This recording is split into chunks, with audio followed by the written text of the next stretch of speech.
Futebol das Arábias, o podcast semanal onde falamos do futebol brasileiro com Leonardo Mataruna e do futebol português com Pedro Correia, passando pela Arabian Gulf League diretamente do Dubai.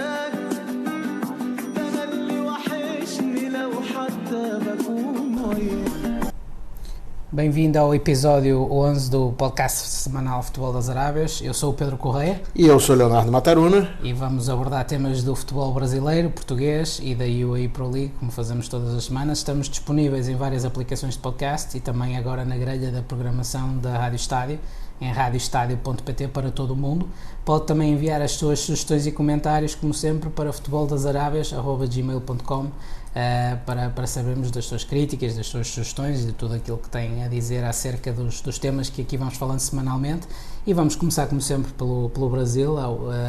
Vamos ter, à hora que falamos, estamos apenas a umas horas do início do Flamengo com o Al Hilal. Opa, grande jogo, grande jogo. Muitos brasileiros gastaram aí o dinheiro que tinham e o que não tinham, né? Pediram empréstimo. Sabe que no Brasil uma prática comum é comprar tudo a prazo, né? Dividir, né? Às vezes você vai numa...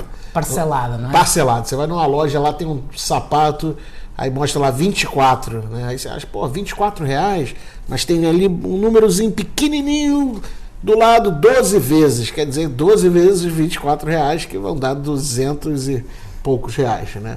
Então isso é uma coisa que muitas vezes assusta os estrangeiros, mas é uma prática bem comum do brasileiro, né? E eu mesmo, durante esses dias que antecedem aí a parte final da competição, recebi vários pacotes de viagem aí para serem pagos em 36 vezes, ou seja, o camarada vai para o Catar para pagar em 3 anos. 3 anos.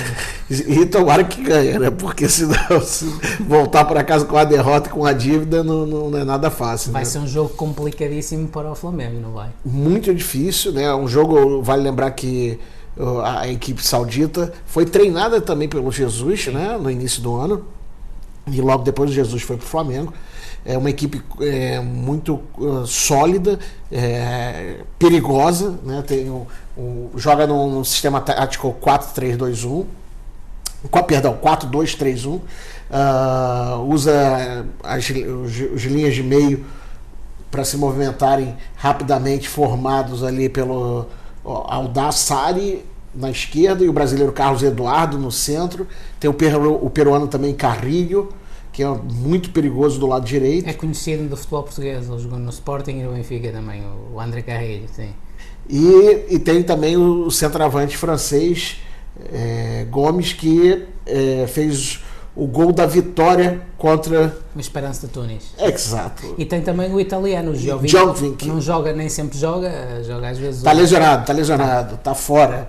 Né? Mas, de repente, ele pinta lá como uma surpresa ali nessa linha de meias, né? Sim, também é referir para os nossos ouvintes que em termos também de jogadores sauditas, o Al Hilal tem muitos dos jogadores da seleção da Arábia Saudita, ou seja, tem muitos dos melhores jogadores sauditas. Portanto, é uma equipa que os nomes mais conhecidos obviamente são os estrangeiros, mas que mesmo também a nível do talento local é uma equipa bem recheada, não é? E vale lembrar que o goleiro, né, ele tem umas saídas estratégicas de bola bem rolando, né, não fazendo lançamentos, mas saindo bem ofensivamente e faz essa conexão muito próxima ali da defesa e meio de campo, né? E costuma ali fechar literalmente a porta do gol, né? Sim. A gente sabe que a maior força do time fica concentrada do lado direito, com essas projeções de infiltração do Carrilho e o jogo físico que o Gomes também suporta, né? É um jogador muito forte.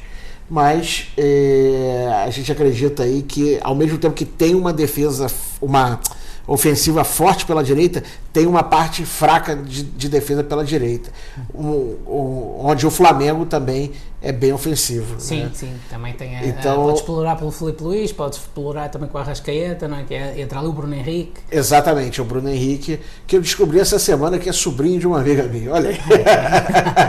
O mundo é pequeno. O mundo é pequeno. Mas vamos ver como é que vai se dar aí o final desse enredo. E vale lembrar que o Mundial de Clubes, né? Para o brasileiro ele tem um peso muito grande, né? Então a gente tem ali como fosse literalmente uma Copa do Mundo, né? Só que para os clubes. Mas que para os outros países nem sempre tem esse mesmo valor. Nomeadamente e principalmente para os ingleses, segundo parece, não é? É verdade. Ontem saiu uma coluna no Daily Mail, do Ian Leidman, caindo de pau no Mundial de Clubes. Quebrando, né? No meio, não é? Literalmente, né? Falou que é uma competição que não interessa a ninguém, que se joga no meio do deserto. Olha aí, colocou lá embaixo. Mas, assim, alguns pontos... Mas esse argumento é um bocadinho, não é? Só porque joga no meio do deserto, ok, se jogasse no meio da Amazónia estava certo, ou no meio de Londres estava certo, quer dizer...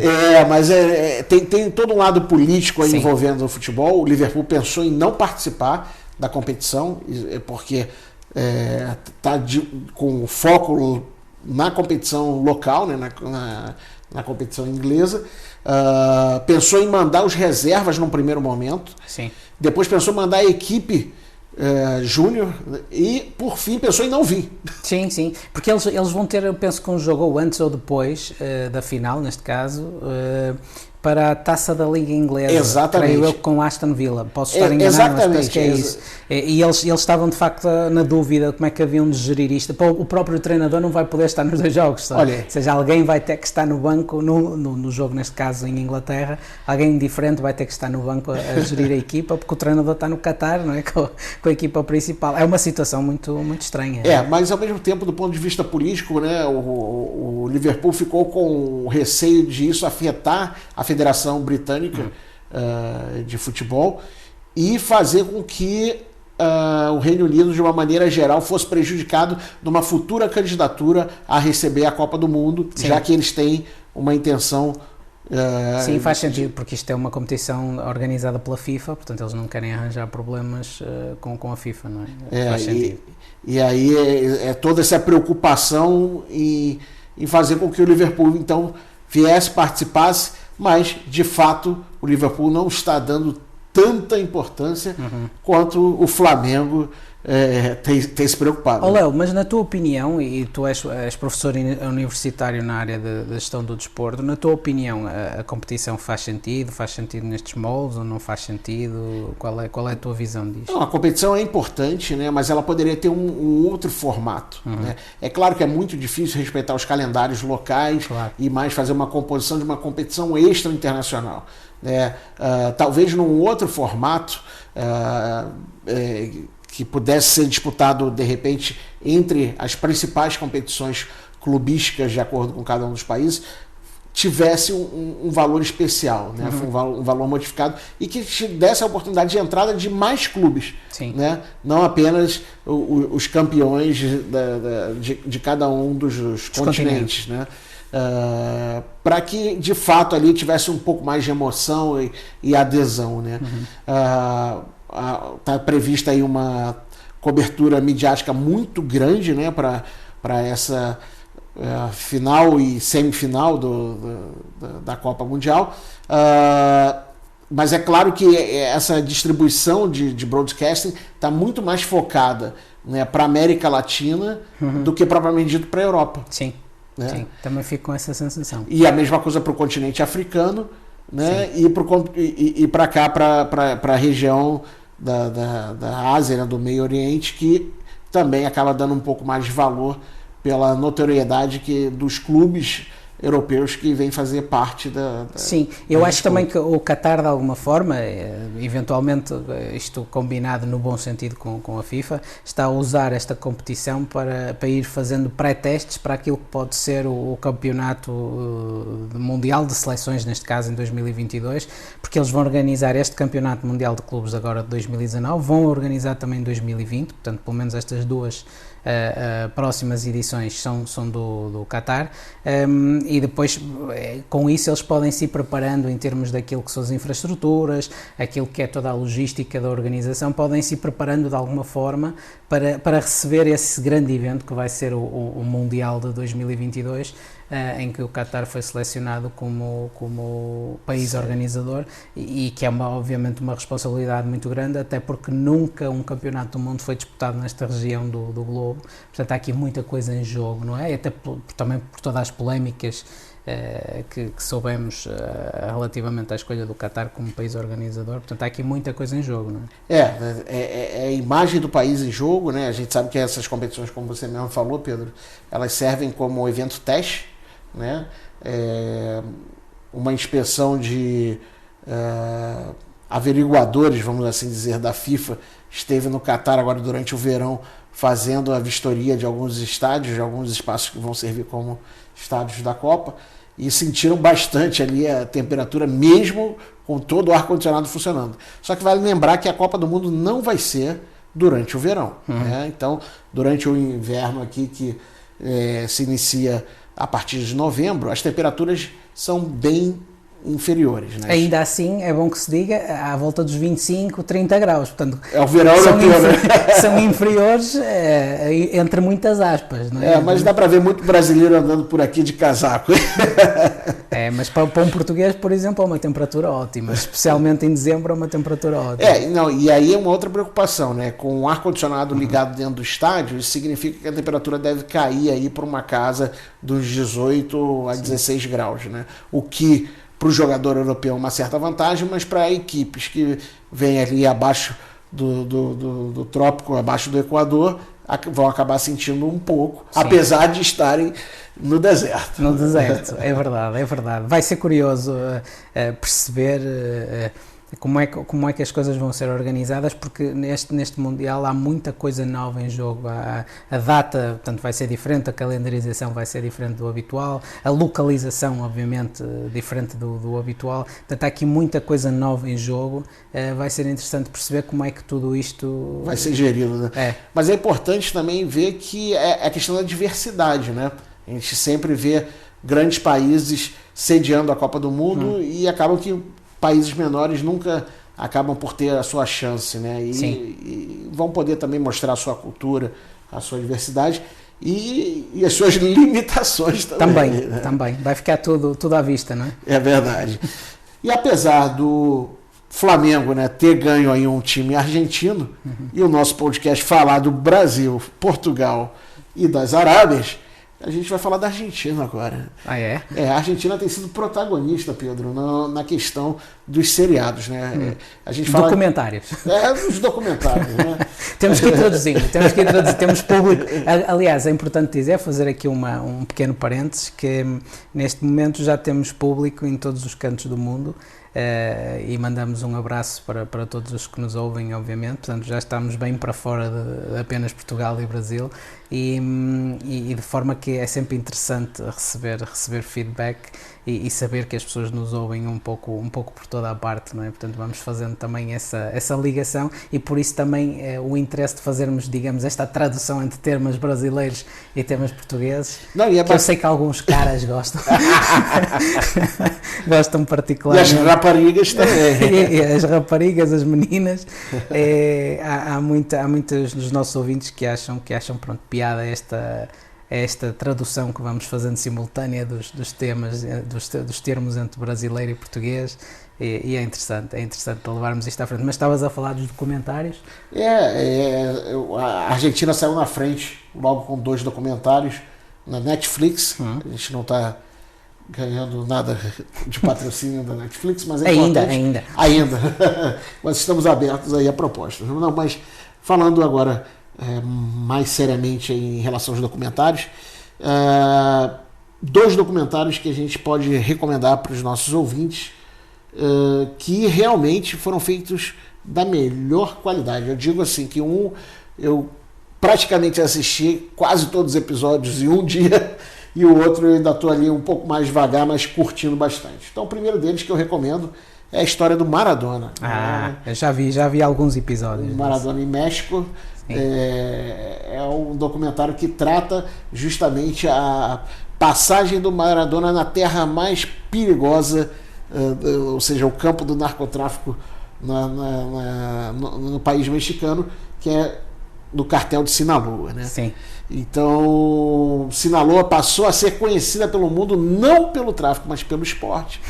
E isso mostra mais uma vez o papel do esporte, que muitas vezes, né, não só evita, né, a questão da ida de jovens por outros caminhos, mas também serve para renovar a imagem das cidades, né? Então, é um investimento que o clube fez em contratar o Maradona foi assim, realmente recebido com grande surpresa pela mídia, pela imprensa mexicana, e o feito do Maradona foi fantástico na questão da performance do time, que eu não vou contar mais para não quebrar o suspense. Se me permites, antes de passares para o próximo, a falar em relação a isso, pronto, esse documentário ilustra a passagem do Maradona pelo México, mas lembrar a todos aqueles que nos ouvem que nós gravamos este podcast semanalmente do Dubai, e eu, entre também trabalhar na televisão como comentador desportivo, aliás, como tu também, trabalho num clube chamado Al Wasl Club, que é um dos clubes mais antigos e um dos clubes mais ganhadores dos Emirados, onde o Maradona foi treinador. Foi técnico, né? O Maradona foi treinador. Como é que foi a passagem do Maradona por aqui? Controversa, muito controversa. Aliás, como é hábito na vida do Maradona, que foi um jogador genial, foi, na minha opinião, pelo menos um dos melhores jogadores de todos os tempos, sem dúvida, mas que depois tem a vida, como todos sabemos, um pouco ensombrada por outros aspectos mais de nível pessoal. E a passagem dele aqui pelos Emirados e principalmente pelo Al Wasl foi curiosa a vários níveis. O Maradona tinha acabado de ser selecionador da Argentina no Mundial 2010 e tinha saído, portanto, do cargo logo a seguir à eliminação da Argentina, jogo pela Alemanha, 4-0, se não estou errado. É verdade. E entretanto, pronto, o Maradona tinha deixado a seleção argentina e surgiu-lhe o convite de vir treinar aqui o Al Wasl nos Emirados Árabes Unidos, convite que ele aceitou. Ao que me explicaram depois, posteriormente, porque eu só chego ao clube em 2013, portanto não estava cá nessa altura. Por um lado, infelizmente, teria sido divertido, mas pelo que me disseram a posterior, uma das ideias que levou à contratação do Maradona era numa vertente até mais de marketing, ou seja, trazer um nome destes para o clube e para a liga e a criar um grande hype, como se diz hoje em dia, de atenção sobre o clube em particular e sobre a liga no geral. E isso aconteceu. Nem sempre aconteceu pelas melhores razões, como qualquer um dos nossos ouvintes pode facilmente ver através do YouTube. Basta colocar Diego Maradona Al Wasl e depois vai perceber o que é que eu estou a dizer. Portanto, houveram várias situações caricatas do Maradona, sempre polémico, sempre na berra. Ele fez um contrato de 2 anos, mas só cumpriu um desses 2 anos e depois foi movimentado para um outro clube árabe. Mas isso uns anos mais tarde. Mais tarde. Pelo Fujairah. Treinou uns anos mais tarde, treinou o Fujairah e até com algum sucesso, na segunda divisão, mas com algum sucesso. E o Al Wasl, de alguma forma, também teve algum sucesso. Na Liga não foi muito bem. Eu creio que eles nessa temporada acabaram 8º ou 9º, se não estou em erro, portanto sensivelmente a meio da Liga, mas em termos daquilo que foi a campanha internacional, nomeadamente a nível do Golfo, havia na altura uma competição de clubes no Golfo, que o Al Wasl chegou à final com um clube, creio, do Bahrein, e nessa altura, quando chegaram à final, o Al Wasl acabou por, surpreendentemente, perder o jogo, a final era em dois jogos e o Al Wasl acabou por perder o jogo em casa para essa equipa e foi uma derrota traumática de tal maneira que depois levou à substituição, à admissão do Maradona unilateralmente por parte do clube. Portanto, foi o clube que quis quebrar o contrato, segundo me contaram, e segundo me contaram, o Maradona alegou que soube dessa decisão pelo Twitter. Olha aí. E foi altamente polémica.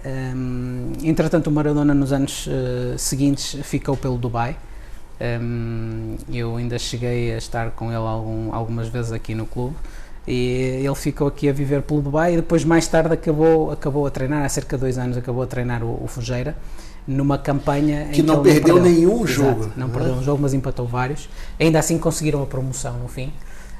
Mas sempre com alguma polémica à mistura, sempre com alguns casos à mistura. Portanto, é sempre uma personagem que não passa despercebida em circunstância nenhuma. Em nenhuma circunstância, sem sombra de dúvida. É notável nesse aspecto, mas pronto, gostava de deixar esta nota aos nossos ouvintes, porque acho que é interessante. É sempre uma personagem interessante, pronto, nem sempre pelos melhores motivos, mas é sempre uma personagem que tem algo de extraordinário, o Maradona.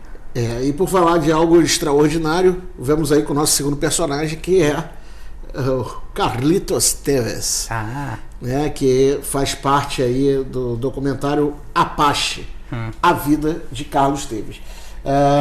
Eu confesso que conhecia o Tevez muito mais pelas mordidas.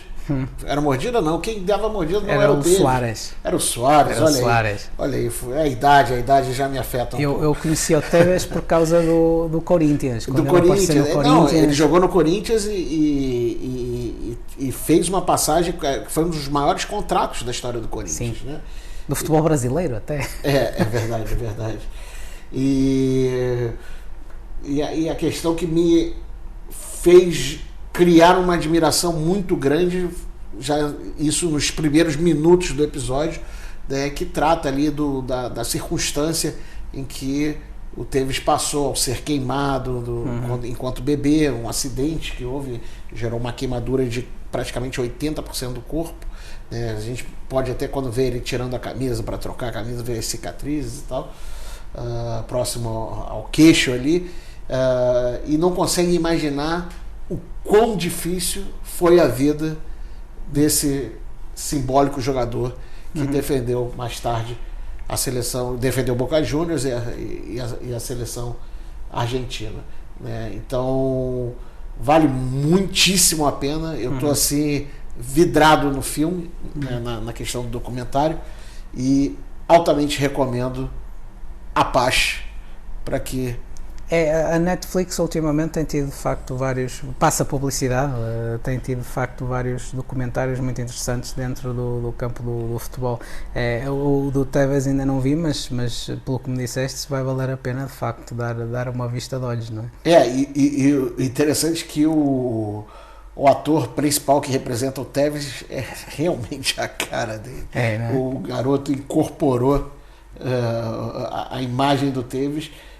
E vale falar, né, que esse elenco de Baltazar Murilo, Vanessa Gonçalves e Alberto Arraca demonstra aí uma sincronicidade muito importante para representar de fato a história desse fenômeno do futebol argentino.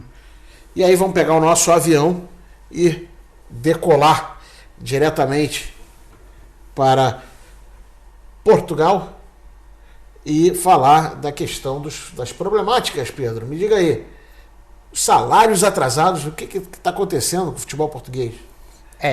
Não é um problema propriamente novo, mas é um problema recorrente. Esta semana veio na comunicação social, ainda que não seja com clubes de grande dimensão ou de grande destaque, até ver, veio na comunicação social portuguesa a notícia de que há alguns clubes que estão com salários em atraso. Como é meu apanágio, já sabes disso, Léo, eu não gosto de personalizar as coisas, porque não é uma questão de atacar clube A ou atacar clube B, ou pessoa A ou pessoa B, não é isso que interessa. O que interessa é a ideia e é o contexto daquilo que acontece. As pessoas que estão em Portugal sabem de que clubes é que eu estou a falar. Aqui a ideia que passa é que continua a haver o salário em atraso no futebol português, continua a ser uma coisa comum, mais comum do que o que seria desejável. Continua a haver não só nas ligas não profissionais, embora isto seja apenas uma designação, porque um clube que esteja a pagar a jogadores e que esses jogadores desempenhem essa função a tempo inteiro, no fundo é um clube profissional. Mas na própria liga profissional há pelo menos o relato já na comunicação social de um clube que tem salários em atraso e não são tão poucos como isso, pelo menos segundo, de acordo com esses relatos. E temos rumores, eu ouço rumores e leio rumores aqui e ali, até às vezes clubes na própria Primeira Liga que aqui e ali têm dificuldade em cumprir com as suas obrigações. Mais uma vez, isto não é uma questão de A ou de B ou de C, isto é um problema que existe no futebol português, que tem que ser assumido claramente, porque acho que estarmos a olhar para isto como um problema específico de um clube ou outro não é boa ideia, no sentido em que já se percebeu que vários são os clubes que têm dificuldades, ainda que uns mais pontualmente que outros, mas vários são os clubes que têm dificuldades. E isto não é nada bom, porque isto, inclusive, entre outras consequências, isto obviamente para os jogadores e para as famílias é péssimo, porque se o jogador tem aquilo como profissão, não é? Que a profissão é jogador de futebol e depende daquele rendimento, e se não o tem durante 2, durante 3 ou eventualmente até mais meses, não tem esse rendimento, fica numa situação extremamente difícil, extremamente frágil. Isso tem obviamente impacto também na família do jogador, e temos que pensar nisso, que o jogador é um ser humano, e que nem todos os jogadores estão num patamar onde já está felizmente para ele o Cristiano Ronaldo e outros jogadores que tais, portanto nem todos os jogadores estão nesse patamar salarial, infelizmente. E todo mundo acha que por ser jogador de futebol que todo mundo ganha milhões, né? Não, eu digo isto porque eu recentemente ouvi, e por acaso foi do Brasil, não interessa mais uma vez qual foi o clube, mas ouvi de um clube brasileiro que um dirigente a dizer uma coisa do género: os jogadores ganham muito dinheiro, portanto se estiverem 2 ou 3 meses sem receber não há problema. Eu acho que isto é horrível se dizer, sinceramente, é horrível. Seja um dirigente brasileiro, um dirigente português, um dirigente chinês, isto é horrível se dizer, porque, mais uma vez, estamos a falar de seres humanos que têm o futebol como sua profissão, foi a profissão que escolheram, e o futebol também os escolheu a eles, porque é importante que se diga isso, senão éramos todos Cristianos Ronaldos, e o futebol também os escolheu a eles, e eles escolheram o futebol como profissão, têm um contrato com o clube, desempenham a sua profissão.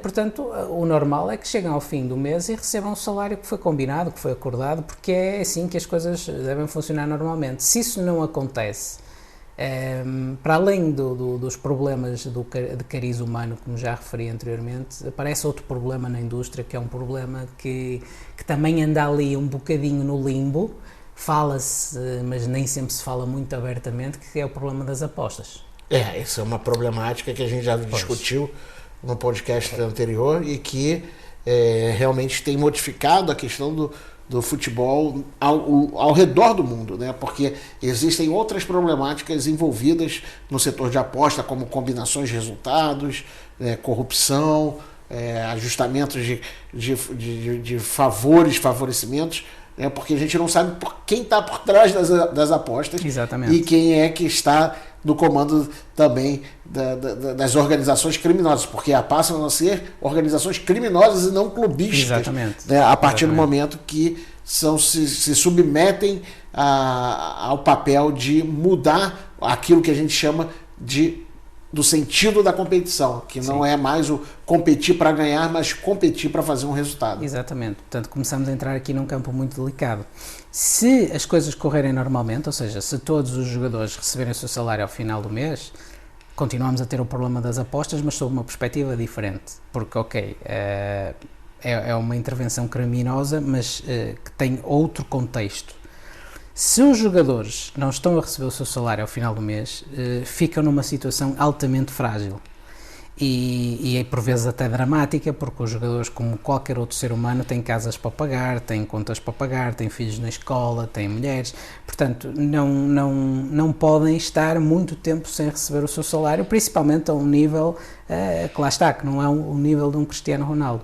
Portanto, é uma situação que não é nova no futebol português, não é nova também noutros locais, mas no futebol português é uma situação que não é nova, é uma situação que, lá está, esta semana veio mais a lume na comunicação social, mas que a nível do rumor, principalmente de quem anda na indústria do futebol, se ouve recorrentemente que clube A e clube B e clube C não está a pagar, que os jogadores estão com problemas, que os jogadores estão a querer rescindir, e eu mais uma vez não entendo às vezes porque é que não se criam e aplicam regras relativamente à inscrição dos clubes nas competições profissionais, principalmente, não se fazem auditorias externas e independentes às contas dos clubes, pelo menos os que estão nas ditas competições profissionais, a menos que não haja de facto uma vontade, digamos que política, nesse sentido, e aqui não estou a falar de política partidária, estou a falar de uma vontade política a nível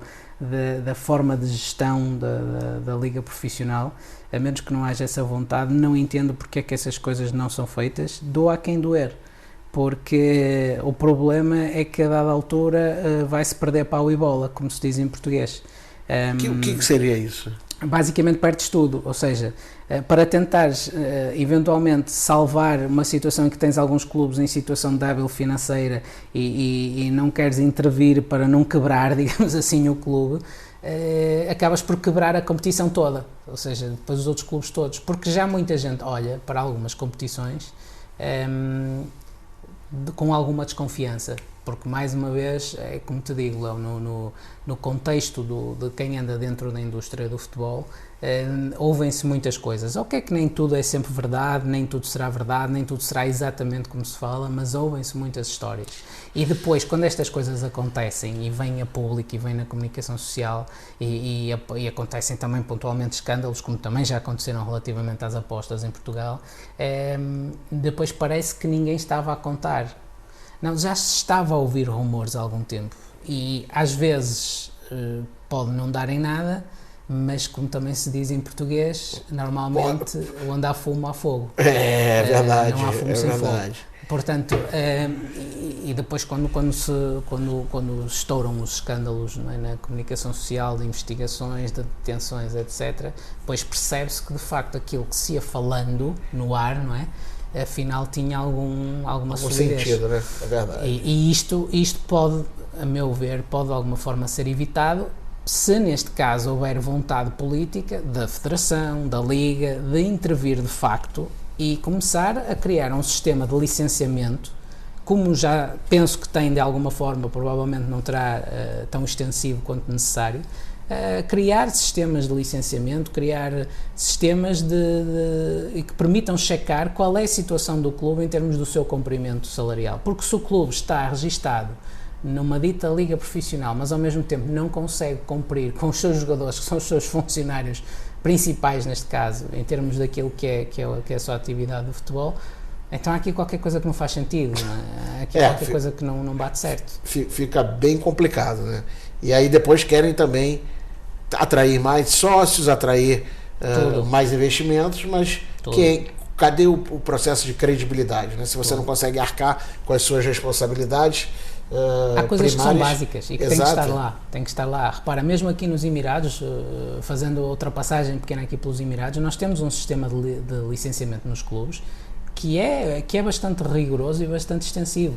E eu acho bem que seja, porque permite ajudar a que os clubes entrem numa determinada padronização em termos de funcionamento, que permita que, obviamente, com as diferenças que existem sempre, permitem que estejam, pelo menos na base, num patamar competitivo semelhante. Porque não há clubes a pagar e clubes que não pagam. Ok, obviamente há clubes que pagam muito mais do que outros, mas todos pagam. Todos têm que pagar os salários ao fim do mês e todos têm que ter determinadas condições a nível de infraestruturas e todos têm que ter determinadas condições a nível do staff que tem a trabalhar, técnico e não técnico. Portanto, há várias coisas que são importantes nesse sentido. E deixando um pouco os problemas de lado, queria saber de você aí, Pedrão, como é que foi essa semana aí, a jornada ou a rodada em Portugal, como é que foi? Normalmente nós dizemos jornada, vocês dizem ronda, não é? Não, rodada. Rodada. Nós dizemos jornada. Quando muda da primeira, é turno, não é? Muda turno, da primeira volta, nós dizemos volta, vocês dizem. Olha aí. Aí estamos e como é que tu chama o goleiro, hein? Goleiro é guarda-redes. Guarda-redes. E o centroavante? A ponta de lança. Olha aí, ponta de lança. É bom, né? E o impedimento é fora de jogo. O fora de jogo. E a bola é esférica? Não, o esférico já foi no passado, agora é bola mesmo. Sabes que nós tivemos há muitos anos, chegámos a ter relatadores brasileiros. O que são os relatadores? Relatadores da rádio, comentadores. Narradores. Chegámos a ter. E está voltando agora, né? Está voltando. Sim, também, porque agora lá está há muita ligação, volta a haver muita ligação entre Portugal e Brasil. Brasil, não só com Jesus, mas já estava a haver muita presença dos jornalistas brasileiros em Portugal. E já começa a haver muito comentador também brasileiro a aparecer. Olha, eu gostaria de fazer um jogo em português, misturando português brasileiro e português de Portugal. Vamos fazer uma dobradinha qualquer dia desse aí, fazer uma transmissão. Fazemos em direto aqui do Dubai. Fazendo em direto do Dubai, de repente uma performance aí da seleção portuguesa. Ou de repente um jogo da seleção brasileira.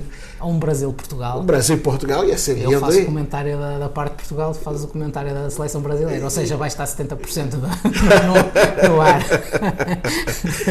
Mas vamos lá. Vamos falar da jornada aí do final de semana.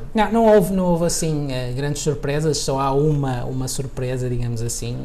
Portanto, os resultados foram Portimonense 1-1 com o Rio Ave, normal, embora o Rio Ave pudesse ter ganho o jogo, mas foi dentro da normalidade. Marítimo ganhou 1-0 ao Boa Vista em casa, o Benfica 4-0 ao Famalicão. O Famalicão, que tem sido a surpresa do campeonato, volta de alguma forma a derrapar pelos valores. É o segundo jogo, né, que é seguido que perde, né? Não, já é o quinto. Quinto? Quinto jogo sem vencer. Mas neste caso, outra vez, sofre bastantes golos num jogo com um grande. Já tinha perdido 3-0 no Dragão há umas jornadas atrás e agora perde 4-0 na Luz. É um resultado que teoricamente seria normal. São os números que são um bocadinho exagerados, mas o Benfica fez um bom jogo. Não há nada a apontar ao Famalicão neste caso. O Benfica fez um jogo ao nível daquilo que era esperado e venceu com facilidade. O Setúbal também venceu 1-0 em casa o Aves. O Moreirense ganhou 2-1 ao Belenenses e eu a esta altura ainda não percebo porque o treinador saiu, o treinador do Moreirense. Olha aí. Não sei, ao momento em que estamos a gravar o podcast, não sei mais do que isto. Eles ganharam o jogo e a seguir o treinador ganha o jogo e sai. Não sei se foi despedido, não percebi se foi de despedido. Repente foi para outro clube, né? Um clube maior. Pode ser isso. Pronto, porque à partida não faz sentido. À chegada não sei, mas à partida não Como faz é que foi sentido. o Porto e o Sporting nesse final de semana? O Porto ganhou 3-0 em casa ao Tondela, também foi um jogo sem grande história, de sentido único. O Sporting, naquilo que poderá ser o início, a gente nunca sabe, o Sporting não tem estado muito estável, naquilo que poderá ser eventualmente o início de uma recuperação, foi ganhar 4-0 aos Açores, ao Santa Clara. O Santa Clara, que normalmente é uma equipa complicada em casa, neste caso, o Sporting ganhou o jogo e ganhou o jogo bem. Ganhou bem, né? 4-0. Depois tivemos também o Gil Vicente empata 2-2 em casa com o Vitória, naquilo que foi um bom jogo. O Gil Vicente esteve a ganhar 2-0, mas depois o Vitória, que é uma das boas equipas também do nosso campeonato, o Vitória acabou por empatar 2-2. E a surpresa vem de Braga. Não é possível. O Braga perdeu em casa 1-0 com o Paços de Ferreira. Perdeu em casa? Poxa. O Braga é um fenómeno este ano, no sentido em que o Braga na Europa está excelente. Sim, qualificou para a próxima. É verdade. E fez uma fase de grupos excelente, não perdeu nenhum jogo, foi uma equipa sempre extremamente competente. No campeonato não consegue manter esse nível. Mas está jogando com a mesma equipa ou você acha que eles estão arriscando outros jogadores aí no campeonato local? Não creio que seja essa a justificação, Léo, a meu ver, porque há alguma rotação da equipa, sim, há jogadores que entram e saem, 2, 3, às vezes 4, há alguma rotação da equipa, mas eu não vejo que seja por aí. Eu acho que há ali qualquer coisa com o chip do foco, que a equipa não consegue manter a mesma bitola que mantém na Europa. Também talvez a abordagem por parte dos adversários na Europa seja um pouco mais ambiciosa e abra mais espaços de contra-ataque. O Braga é uma equipa que precisa de espaços, tem alguma necessidade de ter espaço, ou seja, se a equipa se encosta muito atrás e defende muito perto da baliza e defende com as linhas muito juntas e bloqueia principalmente o meio, o Braga fica com muita dificuldade. O Braga é uma equipa que tradicionalmente tenta procurar as faixas, tem bons jogadores nas faixas, mas obviamente que a baliza está no meio, não é? E tu, para fazeres gol, tens que trazer sempre a bola ao meio de alguma forma, e é aí que depois o Braga tem dificuldade em entrar por dentro, tem alguma dificuldade em finalizar em alguns jogos, e pronto, e perde este jogo 1-0, e o Braga está uns furos abaixo daquilo que era esperado. Uma equipa como o Vitória de Guimarães tem estado a fazer um bom campeonato no geral. O Rio Ave também tem estado globalmente bem. O Famalicão muito muito acima do esperado. O Marítimo dá-me a impressão que agora vai começar a recuperar com o novo treinador, com o José Gomes. Grande ponto de interrogação, como sempre, o Sporting, porque o Sporting tem alturas que está bem, tem alturas que não está tão bem. Portanto, é uma equipa que tem premiado um pouco pela irregularidade. Vamos ver o que é que as próximas semanas ditarão, sendo que agora só voltamos a ter Liga Portuguesa no ano novo. Vamos ter Taça e Taça da Liga, só no ano novo é que voltamos a ter então, Liga. Natal e Ano Novo sem futebol em Portugal. Não, sem Liga. Vamos ter Taça de Portugal e Taça da Liga, pronto. Mas são competições ainda assim secundárias em comparação com a Liga. Mas vamos ter bons jogos. Vamos já ter proximamente um Braga-Benfica, um Benfica-Braga neste caso na Luz. E vamos ter bons jogos ainda, mas para outras competições. Portanto, o campeonato está fechado até o Ano Novo. Opa, então...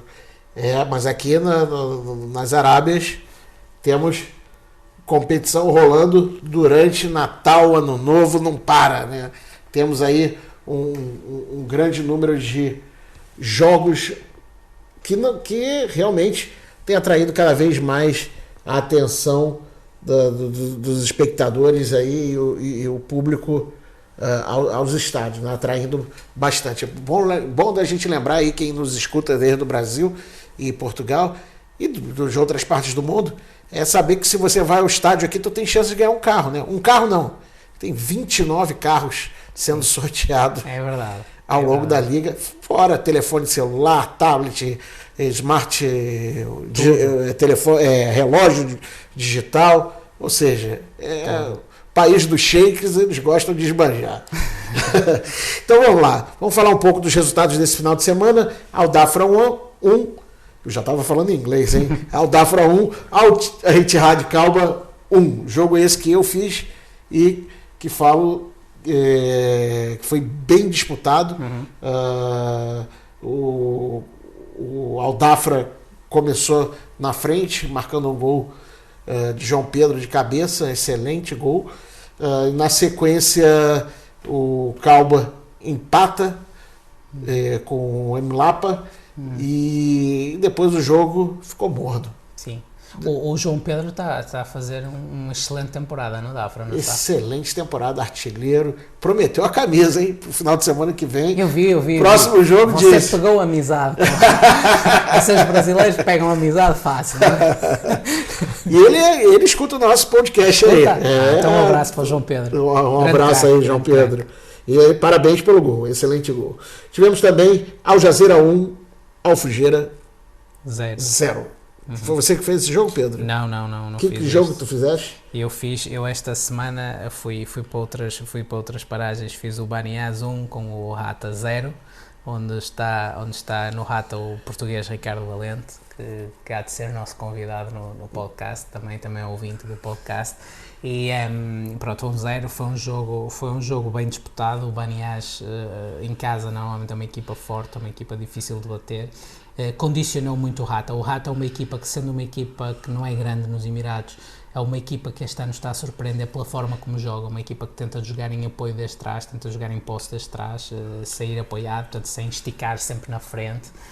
A meu ver, bem diferente, né, das outras equipes. A meu ver, até levam isso às vezes a um certo ponto de exagero, diria eu, porque neste caso o Baniás bloqueou bem a saída de trás do Rata e o Rata teve sempre dificuldade, pelo menos até meio da segunda parte, em virar o jogo rápido. Às vezes o jogo pede que mudes rápido o flanco para tentar... O que é o flanco? Eu não sei o que é flanco. Flanco é o lado do campo, portanto, flanco direito, flanco esquerdo. Neste caso, estás no flanco direito, mudas rápido para o flanco esquerdo, a lateral do campo.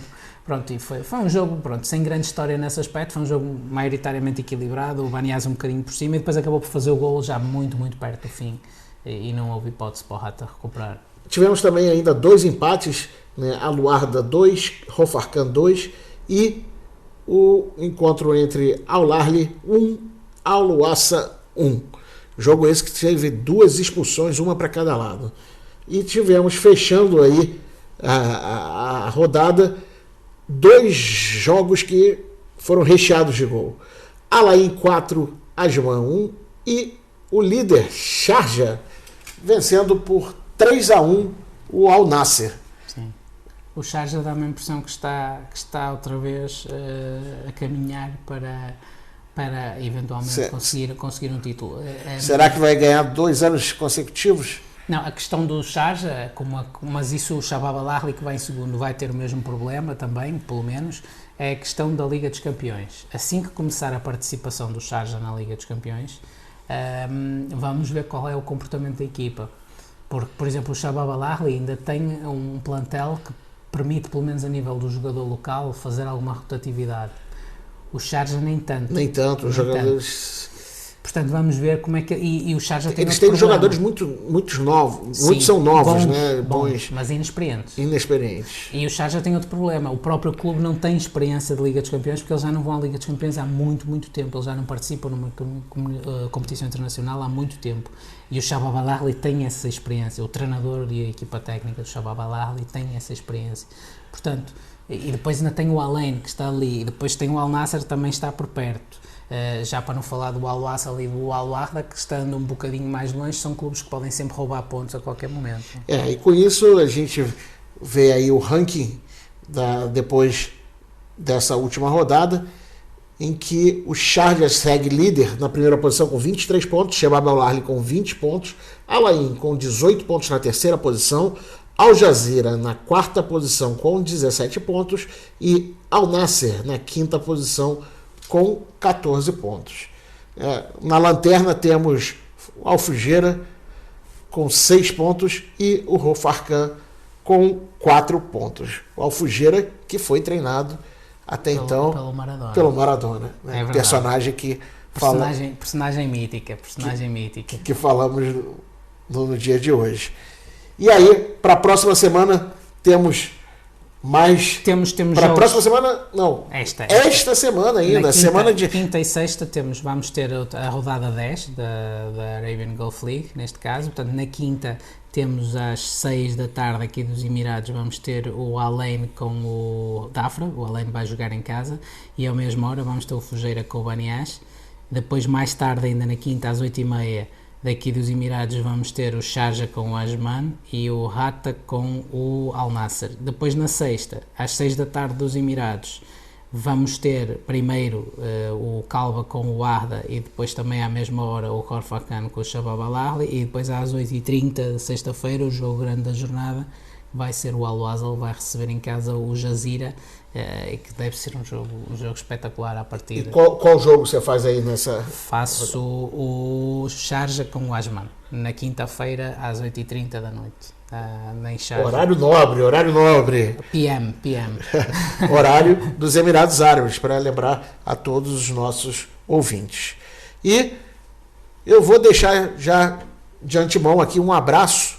Eu estou saindo de férias e o Pedro vai conduzir o podcast com alguns convidados durante 3 edições. Mas eu volto, hein? Eu não vou deixar você sozinho, não, hein? Vais, mas voltas. Vou, mas volto. E foi assim o episódio número 11 do podcast semanal Futebol das Arábias. Eu sou Leonardo Mataruna. E eu sou Pedro Correia. E assim, vamos nos despedir. Eu não consigo falar mais, rapaz, português. Nos despeço. Me despeço. E deixa então até a próxima semana, não. Até o ano que vem. Mas o Pedro, na semana que vem, segue aqui com vocês. Estamos também disponíveis em várias aplicações e aplicativos de podcast e também na grade de programação da Rádio Estádio, em radioestádio.pt para todo mundo. Pode deixar aí suas sugestões, comentários, críticas para futeboldasarábias@gmail ou gmail.com. Um forte abraço e até breve. Até para a semana, um abraço. Futebol das Arábias, o podcast semanal onde falamos do futebol brasileiro com Leonardo Mataruna e do futebol português com Pedro Correia, passando pela Arabian Gulf League diretamente do Dubai.